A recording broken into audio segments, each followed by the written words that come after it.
Hey guys, welcome to my channel. My name's Amanda, and this is a vlog of my late autism and ADHD diagnosis. And today I just want to kind of give a little life update where I am.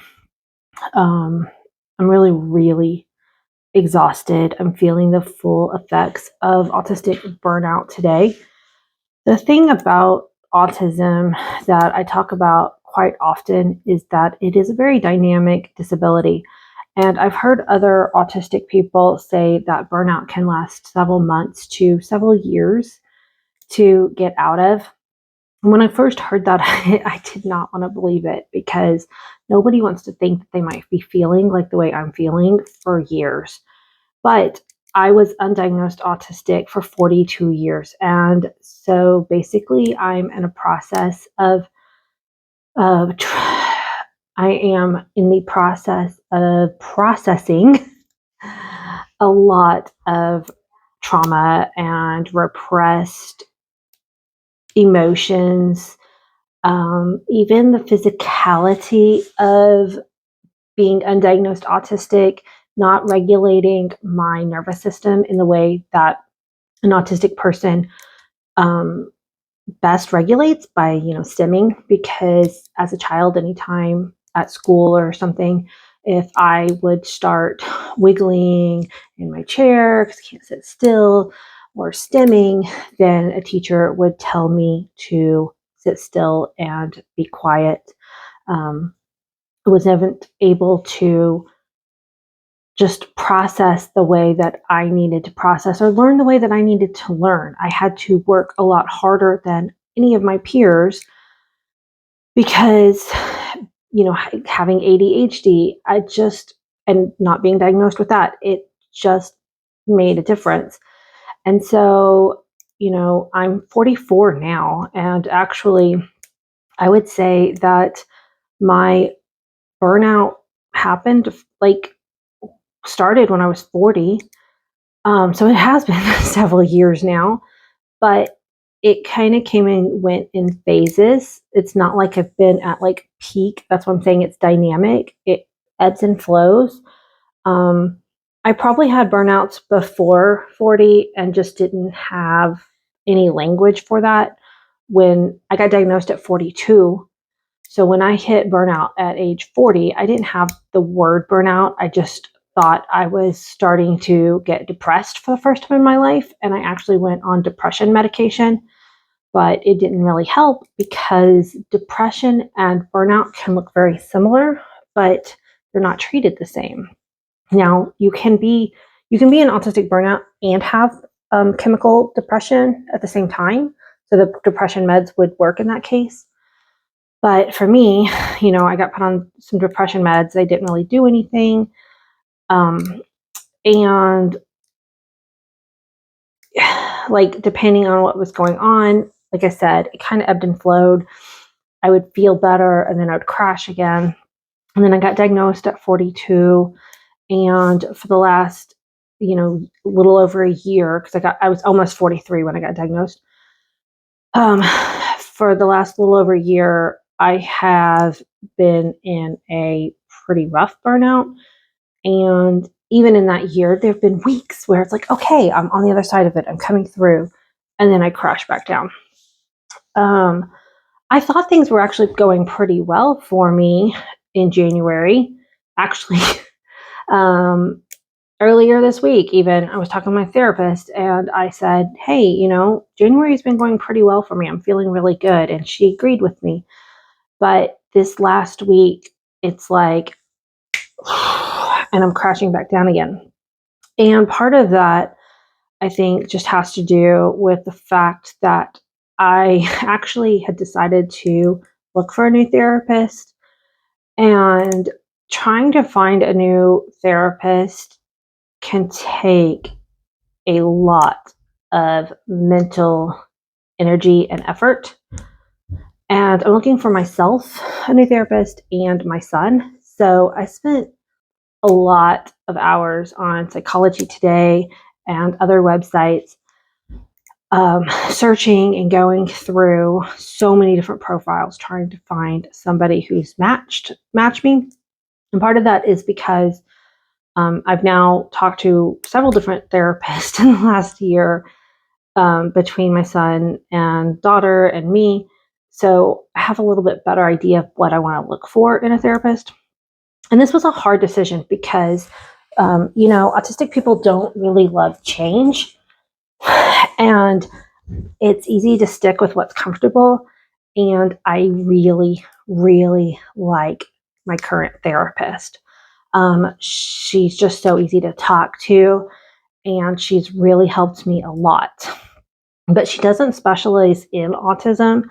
And so it got to the point where I felt like I was coming to her and saying, hey, I just learned this recent thing that is probably because I'm autistic, and now I need to process it. And like, for instance, to give you an example, the fact that pretty much every single late autistic person that I know has CPTSD. And so I was like, I feel like I am processing trauma. Do I have CPTSD? And, because of my memory disorder, CPTSD shows up a lot different for me. And because I have aphantasia, so I don't get like flashbacks or, trauma of visuals or even traumatic memories. It's more like I'm dealing with traumatic emotions from my past. And so when I talked to her about it from that kind of aspect, she was like, yeah, that makes so much sense. And so she agreed with everything I said, but it was like me bringing stuff to her. And then she supported me through it like amazingly well. And because she's so easy to talk to, and I really like our sessions, there's a huge part of me that wanted to just stick with her.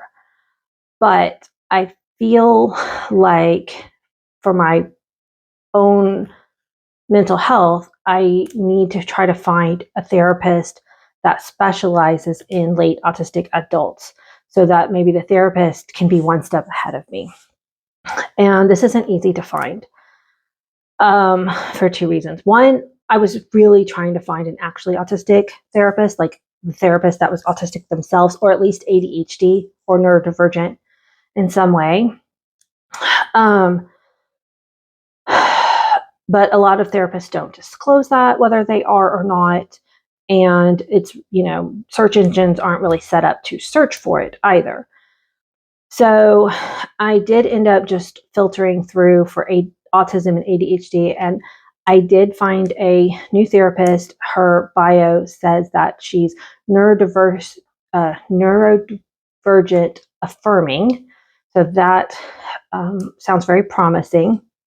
And I have an initial consult with her this coming week. But between that and again, searching for my son, which I sent out I did phone calls, which takes me so much mental energy. I made so many different phone calls to different offices and sent out emails to some different offices. And I think all the mental effort that took this week is just what's led me today to feeling like so incredibly exhausted. And yesterday, I didn't have, so between me and my kids, I usually have some kind of therapy or OT or, a dentist appointment. My daughter had an eye doctor appointment this week. I talked about that in the last video. There's just a lot of medical appointments. So it seems like almost every day I have one or two appointments to be taking myself or my kids to. And yesterday I didn't have anywhere to go to. I didn't have any errands I had to run, because on days that I don't have appointments, I'm like running to go get groceries or something. So I didn't have anything. And I was like, okay, I'm going to get to spend time just like catching up on chores and doing something that I love to do, like one of my special interests. I pretty much spent all day yesterday in just zone out recovery. every time I tried to engage in like writing my book that I'm writing, or I wanted to get out crochet, that never even actually got pulled out. Like the thought was there, but the executive functioning to do it never happened. I sat down on the couch to watch TV, never turned on the TV. I spent a lot of time yesterday just kind of zoning out, dissociating, scrolling on social media. I think I did chat with some friends, so that was good to have like some connection. But it was just like my brain was so exhausted that I couldn't do anything that I wanted to do. Today, I'm also feeling that level of exhaustion, but I had to take my daughter to OT, and then my son had another medical appointment today. So I had two big appointments that I had to get through, plus go run an errand too. And it's like I just had to kind of push through throughout the whole day, just push through like one step after the other. And I feel kind of just like a checked out robot today. I debated about whether or not to even spend the energy to make this video because I'm so tired, but I want to capture as best I can good times and the hard times, authentic autism representation on this channel. For anybody who's followed me a long time, you know that I try to not edit my videos very much because I try to show exactly what it would be like interacting with an actually autistic person. One thing that I am really trying to talk myself into today is I absolutely need to wash my hair. Showering can be a struggle for autistic people. Sensory wise, it takes a lot of executive functioning, especially, with the ADHD comorbidity, to get into the shower. The sensory change of going from dry to wet, the wet hair on my back and body as I'm showering. I talked about before starting washing my hair in the sink, and I've been doing that, but I got out of the routine of it. And for some reason that I can't even explain, I don't understand why. When I got out of that routine, my brain now has a block on restarting it. I don't know if it's the pathological demand avoidance profile of autism. Like my brain is like, nope, you're not going to do that anymore. It was so good. It was working. And now I can't do it. I wish I could explain that better. I don't have language for it yet. I don't know what is stopping me from doing something that worked in the past. But so I do need to go take a shower tonight. My scalp is like kind of flaky and gross. But I'm so tired. I don't want to, but I need to tonight.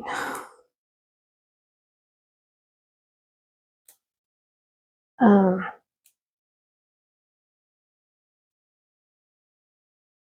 think there was something else I wanted to say in this video. Hold on.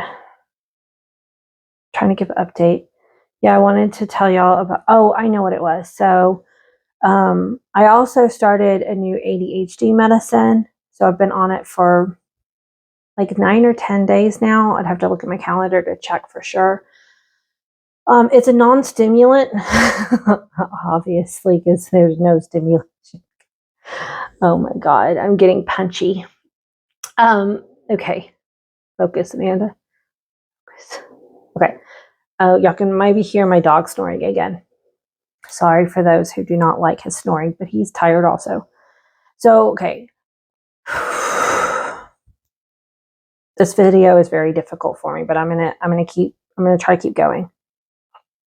Okay. My doctor and I decided I wanted to start another ADHD medicine. I tried Wellbutrin like a year ago. and I had an allergic reaction. And then due to like a lot of life circumstances, I wasn't able to get back into the doctor until like 2 weeks ago. So she started me on Stratera, which is a non-stimulant ADHD medicine. And she said it takes about 2 weeks to get into your system before you notice any effects. I have not noticed any effects. I'm still having where my brain is like here and there and there, and it's hard to focus on anything. It's hard. Again, I haven't seen any kind of improvement in executive functioning. It has given me terrible, terrible dry mouth. This one is a sensory issue that I am really struggling with to keep taking the medicine because my mouth feels so bad. But I'm hoping, some people say that it goes away, some people say it doesn't. I'm going to at least give the medication time to work to see if it's worth putting up with this dry mouth. But so far, I've not noticed any effects of the Stratera working for me for ADHD at all. But she did say it could take a while. It's one that you have to ramp up into your system. And then she's planning on increasing the dose anyway after I've been on it for a couple of weeks. So I will keep y'all updated. The thing about ADHD medicines, and I want to put this in here because I posted about this on Threads, I think, and someone did not realize this. They're like, why are you, when I said that I was on Stratera for ADHD, they were like, wait, I thought there was only one. There's a lot of different ADHD medicines. And just because one works for somebody doesn't mean it's going to work for you, because they all interact with our own body chemistries very differently. And then there's the stimulant classes and the non-stimulant class. And for right now, we really wanted to try the non-stimulant class for me, but we might go with the stimulant class. The main reason why I'm avoiding the stimulant class of ADHD medicines is because they're so hard to get. And my kids are both on stimulant kind. And every month I have to go through like insurance hoops and juggling to get their medication. And I was like, I don't really want to have to do that for myself too. But we might go there. We'll see.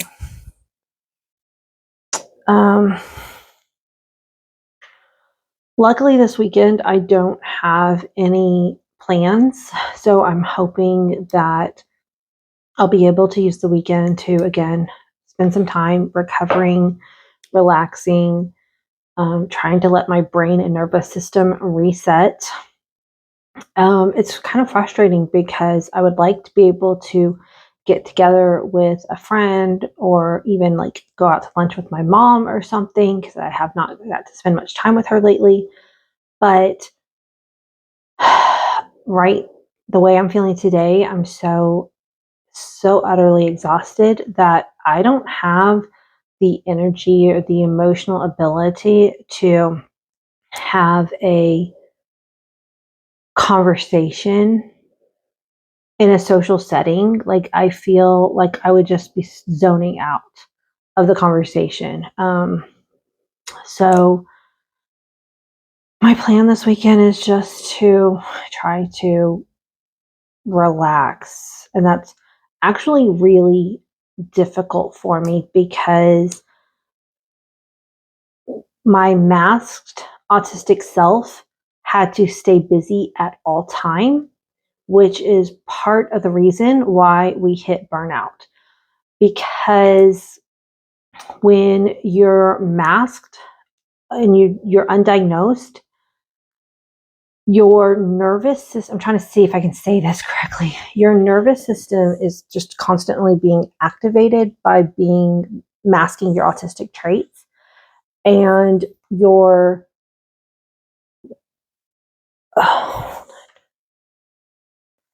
sympathetic nervous system basically gets activated, and you go into fight, flight, fawn, or freeze mode. And the flight mode, sometimes people don't realize this, but keeping yourself super, super, super busy where you can't check in with your emotions is one of the ways the flight part of your nervous system response will get activated. So if you're somebody who can just never ever sit still and you always have to keep yourself busy, it may be because your nervous system is being activated and you are in the flight response.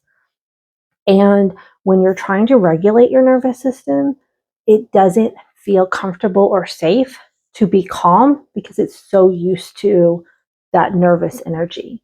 So, trying to get your nervous system okay with being calm actually can be quite difficult for a lot of us. All right, I'm going to stop there. I'm going to really try to get in the shower. I'm looking at the clock because I'm like trying to decide if I want to edit this tonight or tomorrow. Because editing, so autistic people engaging in a special interest helps regulate our systems. And making videos is one of my special interests, and the editing and all of that. So, what that engaging in the special interest helps create the dopamine. So, and using special interest as a reward is actually detrimental to autistic and ADHD brains. So a lot of parents will, hey, you do this, then you get to use your special interest, and that can actually backfire. It's actually better for an autistic or ADHD person to get to do their special interest first to get that dopamine, and then they often have the ability to do the executive functioning task that is difficult. So I think I will finish this, edit it, and then that should hopefully give me the energy that I need to take that dreaded shower. Until the next one, guys. Bye.